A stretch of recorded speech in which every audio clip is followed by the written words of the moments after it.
साथीहरू नमस्कार। आज हामी पोखरादेखि सराङकोटसम्मको पैदल यात्रामा छौँ। हामी बिहान 5:30 बजे हिँडे पनि अलि ढिला भइसकेछ। घाम लागिसकेछ। बिहानको सूर्योदय भने हेर्न पाएनौँ। हामी घुमेका ठाउँहरू देखाउँदै जानेछौँ। कृपया भिडियो कस्तो लाग्यो लाइक कमेन्ट गर्दै गर्नुहोला। च्यानलमा नयाँ हुनुहुन्छ भने च्यानल सब्स्क्राइब गर्न नबिर्सिनुहोला। आजको यात्रा त्यहीबाट सुरु हुन्छ।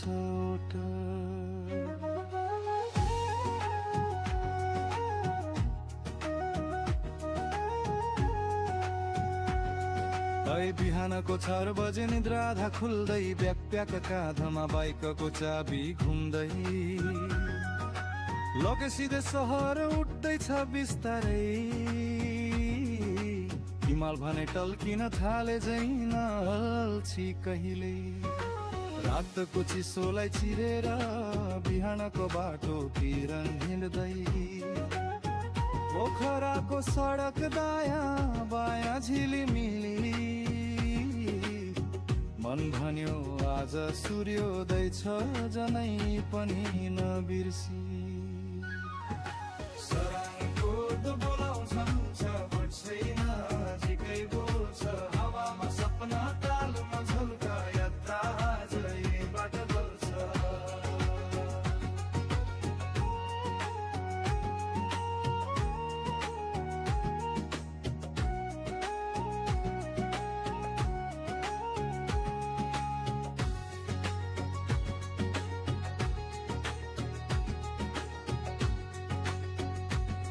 माथि पुग्दा बिहान नै सुनौलो हिमालहरू ठडिएका राजा जस्तै विशाल। अन्नपूर्ण धौलागिरी माछा पुच्छ्रे बोलिरहे स्वागत छ हे यात्री तिम्रो संसार यही छ आज। फेवा ताल शान्त हावा न्यानो पोखरा झनै चम्किन्छ माथिबाट हेरिरहँदा। गुरुङ बस्ती घर घरको परम्परा कफी सुगन्ध मुस्कानले भन्छ बस्न केही बेर यता। सराङकोटको छातीमा उभिएर मनले लेख्यो आजको कविता। यो सहर यो बादल यो हिमाल सबैकै प्रेममा एकदमै बिटा। सराङकोटको छातीमा उभिएर मनले लेख्यो आजको कविता। यो सहर यो बादल यो हिमाल सबैकै प्रेममा एकदमै दिया।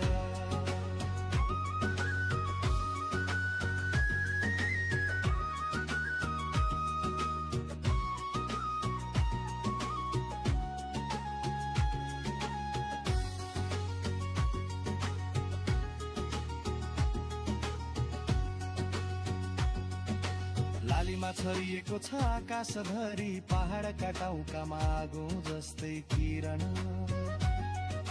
माछा पुच्छरेको चुचुरो सुनौलो अन्नपूर्ण बगैँचाको फुल बन्यो बिहान। सूर्योदयको पहिलो स्पर्श क्याननको क्लिक मोबाइलको फ्रेम। यात्राको पहिलो सपना आजकै बिहान झे कहिले होइन से। टाइम ल्याप्स चलिरहेछ हावा गुन्जिन्छ जीव यस्तै हो बदलिन्छ। हिमालसँग कुरा गर्दा मन हल्का हल्का रोयो। जिन्दगी पनि यस्तै हो रे टाढा बसेर पनि हामी कसैको हेरचाह गर्छ।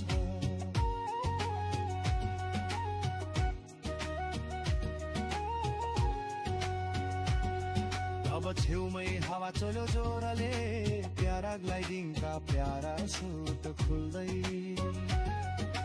पाइलट चिच्याउँछ तयार म भने सपना उडाउँछु थामन हावा जहाँ डुलाउँदैछ फेवा तल नीलो रत्न पोखरा खुलिरहेको नक्सा जस्तै हिमाल टाढा तर मनसँगै आकाश खुलेको जस्तै जीवनले हाँस्दै सोमिनेको उडान तर दिलमा बस्यो दशक परको कथा माथिबाट देखिएको सारा संसार थियो एकदमै अचम्म र अविस्मरणीय हावामा उड्दाका आवाज मुक्तिको जस्तै लाग्यो सराङ कोटेको आकाशले मलाई फेरि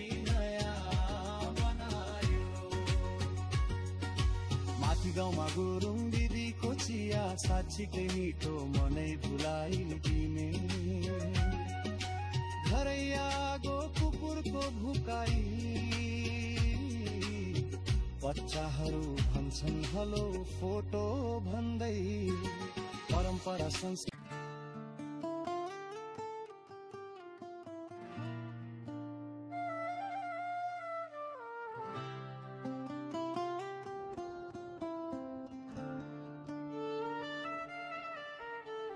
पोखराको हावा चल्छ हल्का मनमा बोलाउँछ सराङकोट हिमालको छायामा सहरका बत्तीहरू आजको यात्रा त्यहीबाट सुरु हुन्छ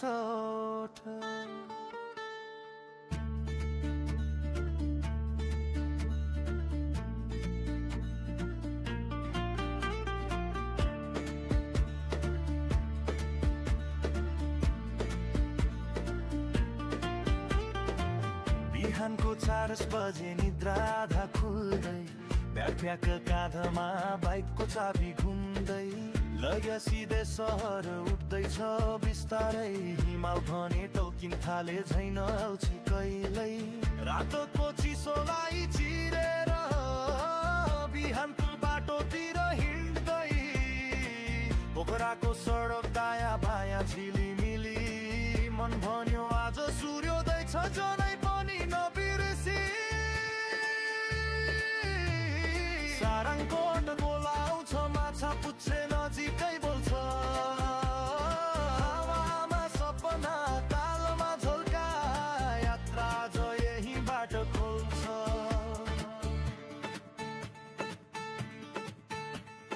माथि पुग्दा बिहान नै सुनौलो हिमालहरू ठडिएका राजा जस्तै विशाल अन्नपूर्ण धौलागिरी माछा पुच्छ्रे बोलिरहे स्वागत छ हे यात्री तिम्रो संसार यही छ आज फेवा ताल शान्त हावा न्यानो पोखरा झनै चम्किन्छ माथिबाट हेरिरहँदा गुरुङ बस्ती घर घरको परम्परा कफी सुगन्ध मुस्कानले भन्छ बस्न केही बेर यता सराङकोटको छातीमा उभिएर मनले लेख्यो आजको कविता यो सहर यो बादल यो हिमाल सबैकै प्रेममा एकदमै दिव्य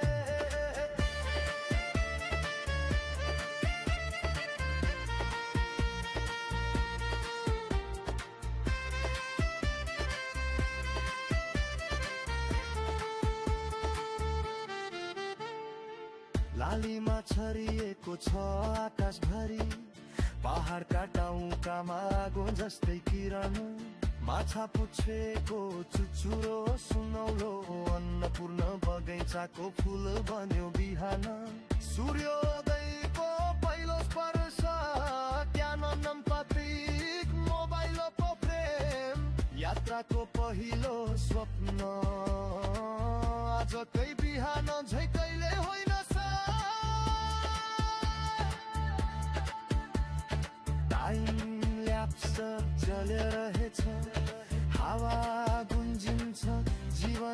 यस्तै हो बदलिन्छ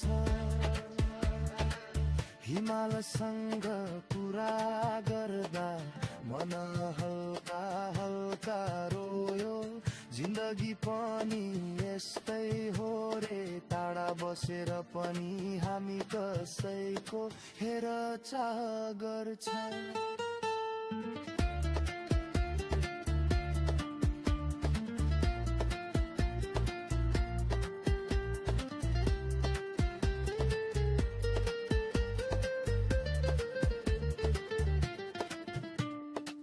अब छेउमै हावा चल्यो जोरले प्याराग्लाइडिङका प्यारा सुट खुल्दै पाइलट चिच्याउँछ तयार म भने सपना उडाउँछु थाम्न हावा कहाँ डुलाउँदैछस् फेवा तल निलो रत्न पोखरा खुलिरहेको नक्सा जस्तै हिमाल टाढा तर मनसँग